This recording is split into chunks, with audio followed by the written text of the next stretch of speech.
আমাদের গাড়ি না রাখতে হলে তো দাবি কি, আমাদের ব্যবসায় চলবে না, আমাদের আমরা তো আর এখানে তো আমাদের এই সেবাই দিতে পারবো না। গাড়ি বাড়ি এখানে না রাখতে হলে আমরা সেবা দিব কি পাবো। আমার নাম মোহাম্মদ ফিরোজ আলম, আমি এখানে প্রাক্তন সভাপতি আর বর্তমানে ভারপ্রাপ্ত সভাপতি। ডাকতেছি, যদি আমাদের দাবি দেওয়া না মানে তাহলে পরবর্তীতে আলোচনা সাপেক্ষে আমরা পরবর্তী সিদ্ধান্ত নিব। আমার নাম মোহাম্মদ হোসেন আলী, পদবী সাবেক কোষাধ্যক্ষ, বরিশাল জেলা অ্যাম্বুলেন্স মালিক।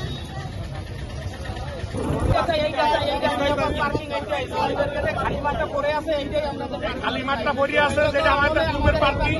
এখানে আমরা ৬-৭ লাখ টাকা খরচ করছি, এই পার্কিং নিয়ে আমরা চাচ্ছি। আমাদের দাবি একটাই,